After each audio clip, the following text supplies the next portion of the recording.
L'éco-conception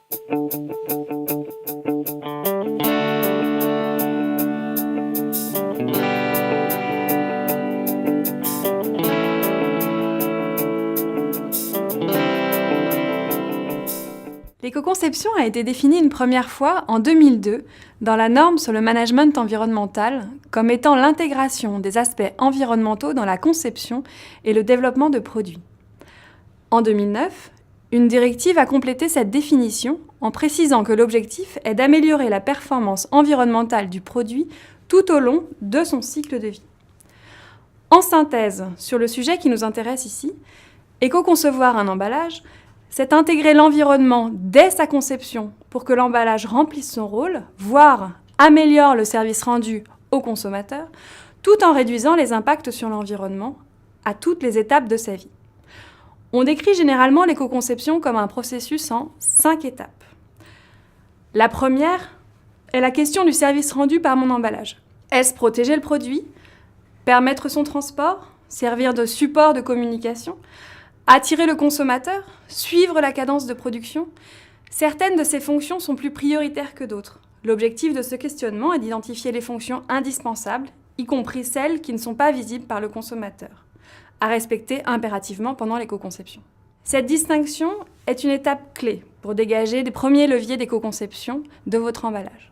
Par exemple, il peut exister un matériau plus léger, mais qui ne pourra pas être utilisé sur les machines de production anciennes, ou ne sera pas assez résistant lors du transport. Pour éviter ces mauvaises surprises, il est indispensable d'impliquer en amont toutes les personnes concernées par l'emballage dans l'entreprise, que ce soit marketing, financier, industriel ou logistique. La seconde étape du processus est la réduction des impacts environnementaux. Mais quels sont-ils ? Consommation d'eau, émissions de gaz à effet de serre, et où se situent ces impacts ? Sur votre site de production, chez votre fournisseur, chez votre logisticien? C'est en s'appuyant sur des outils d'éco-conception que l'on va pouvoir répondre à ces questions et identifier les points chauds, ou hotspots en anglais, c'est-à-dire les sources d'impacts environnementaux sur lesquelles il faut agir en priorité. Dans la pratique, cette étape repose sur un inventaire de toutes les ressources utilisées pour produire l'emballage, depuis l'extraction des matériaux, leur transformation jusqu'à la fin de vie, lorsque l'emballage devient un déchet. Les outils d'éco-conception vont calculer les impacts. Votre travail sera d'assurer un recensement le plus complet et concret possible du cycle de vie de votre emballage. Cette étape peut parfois révéler des surprises.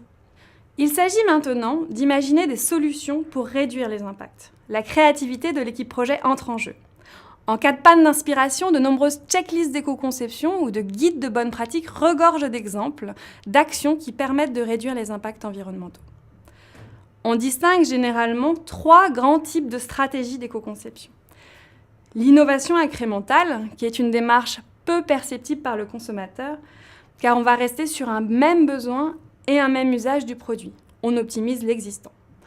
Concrètement, ça passe par une réduction des dimensions de l'emballage, une amélioration de sa recyclabilité, une optimisation de l'efficacité énergétique des lignes de production ou une meilleure gestion des déchets sur le site. Ce type d'action d'éco-conception est souvent invisible, ce qui permet d'initier en douceur à la démarche, sans remettre en cause les choix de production ou les habitudes conso. Toutefois, bien qu'invisibles, les économies peuvent être significatives, qu'il s'agisse d'impacts environnementaux ou même financiers. Une autre stratégie d'éco-conception est la reconception du produit vers de nouveaux usages. Cette stratégie est l'occasion de renouveler l'image du produit, se différencier tout en respectant les codes du secteur. Le fait d'innover doit parfois s'accompagner d'une communication auprès du consommateur pour lui expliquer le bénéfice de la démarche. C'est par exemple ce qu'a fait Unilever lorsque le déo compressé a été mis sur le marché avec le slogan « 25% d'emballage en moins pour la même efficacité », qui explique bien que le nombre de doses est inchangé malgré la réduction de la taille de l'emballage. Ou encore Maxwell House pour ses éco-recharges de café.